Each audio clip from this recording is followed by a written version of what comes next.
Welcome back to the reading of the Phantom Tollbooth, written by Norton Juster, read with permission from Scholastic. We are currently on Chapter 7, The Royal Banquet.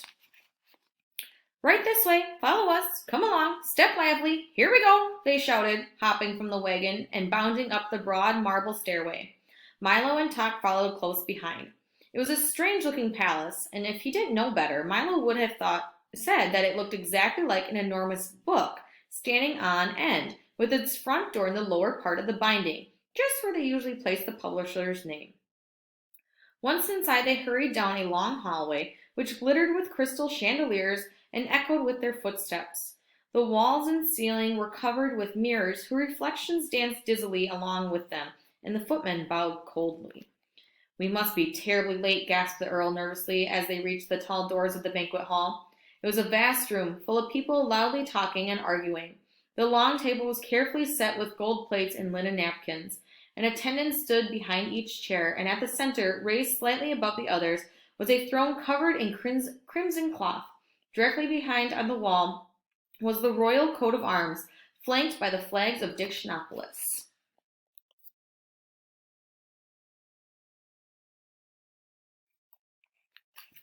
Milo noticed many of the people he had seen in the marketplace. The letterman was busy explaining to the interested group of people the history of the W, and off in a corner, the humbug and the spelling bee were arguing fiercely about nothing at all.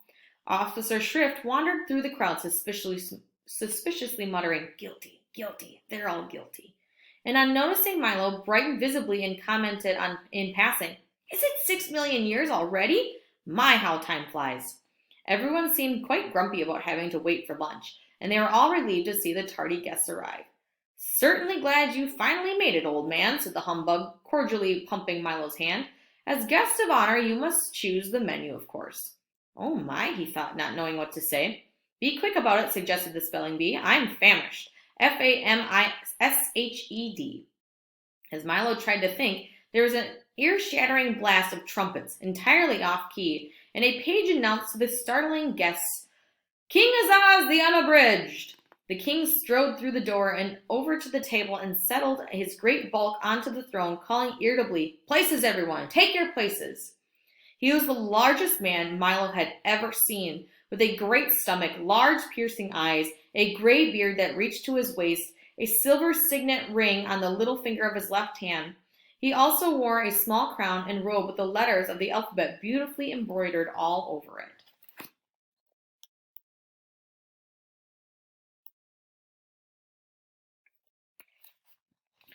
"What have we here?" he said, staring down at Tok and Milo as everyone else took his place. "If you please," said Milo. "My name is Milo, and this is Tok. Thank you very much for inviting us to your banquet. I think your palace is beautiful." "Exquisite," corrected the Duke. "Lovely," counseled the minister. "Handsome," recommended the Count. "Pretty," hinted the Earl. "Charming," submitted the Undersecretary. "Silence," suggested the King. "Now, young man, what can you do to entertain us? Sing songs, tell stories, compose sonnets, juggle plates, do tumbling tricks? Which is it?" "I can't do any of those things," admitted Milo. "What an ordinary little boy," commented the King. "Why, my cabinet members can do all sorts of things. The Duke here can make mountains of molehills. The minister split hairs. The Count make hay while the sun shines. The Earl leaves no stone unturned. And the Undersecretary," he finished ominously, "hangs by a thread. Can't you do anything at all?" Here's the banquet hall.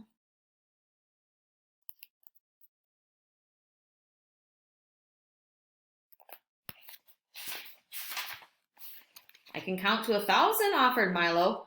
"Ah! Numbers! Never mention numbers in here. Only use them when we absolutely have to," growled Azaz disgustedly. "Now, why don't you and Tot come up here and sit next to me, and we'll have some dinner." "Are you ready with the menu?" reminded the humbug. "Well," said Milo, remembering that his mother had always told him to eat lightly when he was a guest. "Why don't we have a light meal?" "A light meal it shall be," roared the bug, waving his arms. The waiters rushed in carrying large serving platters and set them on the table in front of the king. When he lifted the covers, shafts of brilliant colored light leaped from the plates and bounced around the ceiling, the walls, across the floors, and out the windows. Not a very substantial meal, said the humbug, rubbing his eyes, but quite an attractive one. Perhaps you can suggest us something a little more filling. The king clapped his hands and the platters were removed, and without thinking, Milo quickly suggested, well, in that case, I think we ought to have a square meal of... A square meal it is, shouted the humbug again. The king clapped his hands once more, and the waiters reappeared, carrying plates heaped high with steaming squares of all sizes and colors. Ugh, said the spelling bee, tasting one. These are awful.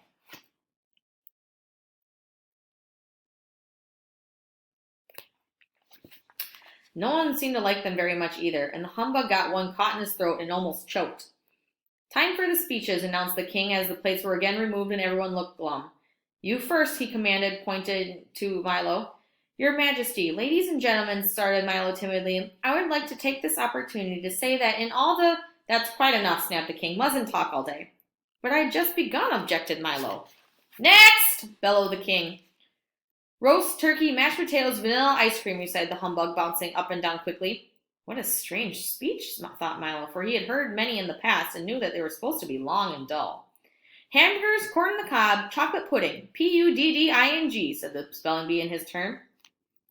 Frankfurter, sour pickles, strawberry jam, shouted Officer Shrift in his chair. Since he was taller sitting than standing, he didn't bother to get up. And so down the line it went, with each guest rising briefly, making a short speech, and then resuming his place. When everyone had finished, the king rose. Pâté de foie gras. Oh, this is all in French. I'm not going to do very well. Soup à l'oignon, façon sauce chocolat, salade endive, fromagis et fruits et demi-tasse. I'm sure I did terrible on the French, but he ordered something in French. He said carefully and clapped his hands again. The waiters reappeared immediately, carrying heavy hot trays which they set on the table.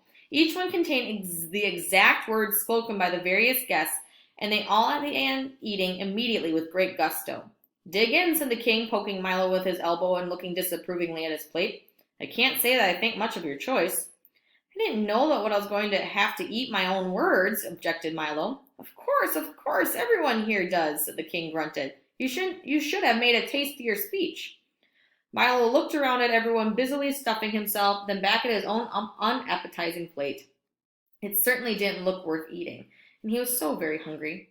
Here, try some somersault, suggested the duke. It improves the flavor. Have a rigmarole, offered the count, passing the bread basket. Or a ragamuffin, seconded the minister. Perhaps you'd care for a synonym bun, suggested the duke. Why not just wait for your desserts, mumbled the earl indistinctly, his mouth full of food. How many times must I tell you not to bite off more than you can chew, snapped the undersecretary, patting the distressed earl on the back. In one ear, out the other, scolded the duke, attempting to stuff one of his own words through the earl's head. If it isn't one thing, it's another, chided the minister. Out of the frying pan and into the fire, shouted the count, burning himself badly. Well, you don't have to bite my head off, screamed the terrified earl, and flew at the others in rage. The five of them scuffled wildly under the table. Stop that at once, thundered Azaz, or I'll banish the lot of you. Sorry, excuse me, forgive us. Pardon, regrets. And they apologized in turn and sat down glaring at each other.